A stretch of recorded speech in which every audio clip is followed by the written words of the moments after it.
Sveiki. Klausimas apie kortizolį. Sumoj esminis paprastas klausimas. Kaip reguliuoti apskritai, kas tas kortizolis ir tokie dalykai. Tai paprasčiausiai galbūt toks gan populiarus topik paskutiniu metu social media. Kažkokį nori produktą parduoti, tai žolelių pavidalu, tai dar kažkokį produktą nori parduoti, kuris kažkaip labai stebuklingai sutvarkys savo kortizolį, kuris yra beprotiškai pavojingas, baisus tau ir veda prie tavo visų gyvenimo problemų. Ir va šis papildas išspręs tavo viso gyvenimo problemas. Tai būtent todėl nuo tokių reklamų išėjo labai toks įdomus tas topik apie kortizolį. Realiai tai tiesiog antikščiuose gaminamas hormonas, kurį gali įsivaizduoti kaip tą tokį fight or flight režimą. Tai maždaug arba kovot, arba pasiduot, maždaug toks, ar ne? Tai mus įjungia maksimaliai adrenalinui, kortizoliui, kitiems hormonams, kurie mus įjungia, suaktyvuoja, kad mes būtume daug stipresni, greitesni. Ir tada relaksas, kitas etapas, ar ne visiškas relaksas, atsipalaidavimas. Du tokie mode režimai, ar ne, mūsų kūne. Tai kortizolis irgi prie to pačio adrenalino priskiriamas puikiai ir jis reikalingas, kai tu kažką darai aktyvaus. Tai paprastai suprast, koks skirtumas, kokia esmė jo apskritai, tai tiesiog, kai tu atlieka kažkokį tokį svarbų veiksmą, kuris tiesiog tave jungia kažkaip, ar ne, tai ir išsiskirs su kortizoliu. Jeigu tu darai kažkokį relaksą, bus relakso etapas. Ir viskas labai paprasta. Ta prasme, jis reikalingas, pavyzdžiui, tu atsikeli, pabundi, kortizolio kiekis pakyla. Būtent todėl, kad tu pradėtum veikti, pradėti dieną. Tai tokie dalykai yra, šiaip sakau, labai išpūstas reikalas, kažkokiu stebuklingai kažkaip tais tu jo nereguliuosi, nesumažinsi, nepadidinsi, tiesiog nuo tavo gyvenimo situacijos. Dabar einant galbūt ir tokios temos, kur kažkaip galima reguliuoti, ar ne? Tai faktas, galbūt tavo dienoje yra daug streso, ar ne? Nes paprastas stresas praktiškai galima priskirti irgi tam pačiam kortizoliui, ar ne? Galbūt darbe patiri daug streso, galbūt sukuri daug sporto, kuris priveda prie tokio streso, tiesiog kūnui fiziškai tai yra sunkus krūvis, ar nesunku tiesiog. Mažai poilsio, mažai miego, mityba galbūt griežta, mažai angliavandenių surinkti. Visi tie dalykai ves prie didesnio kortizolio kiekio. Ką daryt? Daryt viską atvirkščiai. Ta prasme, jeigu tu sukeli stresą darbe, tau kažkas jį sukelia, venk. Visais įmanomais būdais. Šitą pats puikiai žinai, čia tau niekas nepasakys, kaip darbe išvengt stresų. Pats žinai, kas tau tas stresas sukelia, stenkis jo išvengti. Per daug sportuoja, nesugebė atsistatinėti, galbūt miegi mažai ir darai treniruotis, tada eini tą savo darbą stresinga, ar ne? Tokie dalykai ir juos turi pats kažkaip tai išspręsti. Tiesiog supranti sistemą, kaip jinai veikia. Kortizolis kyla tada, kada darai, sukuria savo stresą. Į tai įeina galbūt tokie dalykai, kurie galbūt galėtum nežinoti.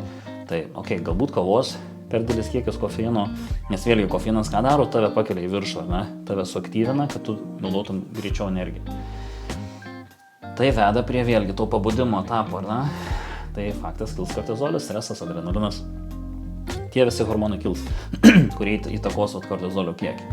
Ir jeigu tiki, kad kortizolis kažką tais, aišku, čia aš kalbu apie tos tokius realaus gyvenimo kortizolio kiekius, tarkim, darbas, treniruotės ir panašiai.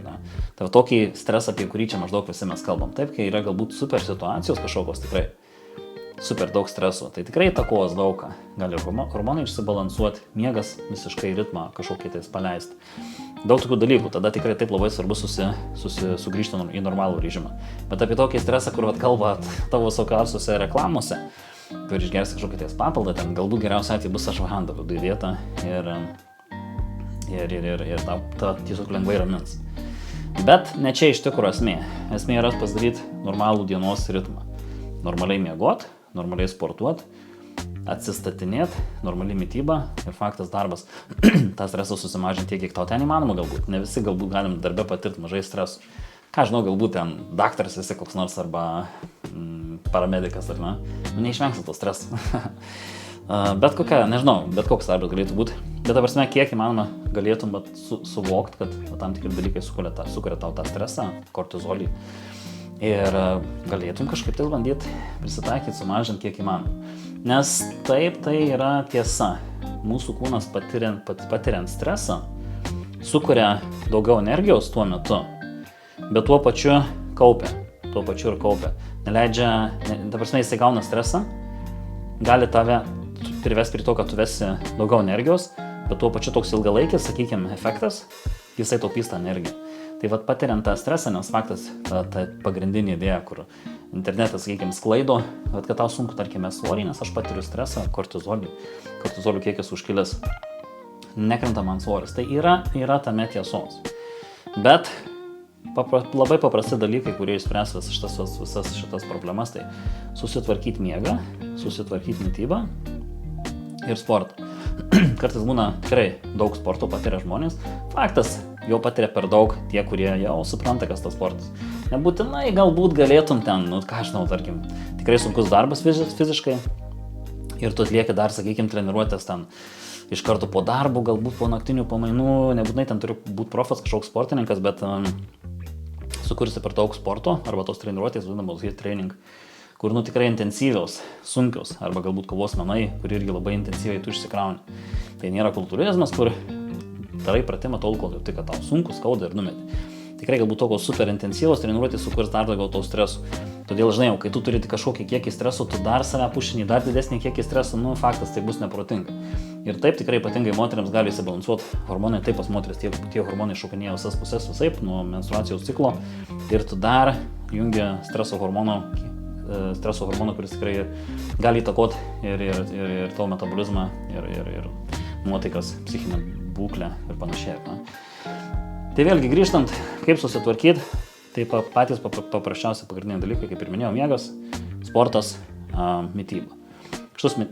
Pasistengti maksimaliai susitvarkyti. Tada, kaip ir sakiau, galbūt gali dadėti ašvahandą į vakarą, dienos galą, kad miegas būtų kokybiškesnis.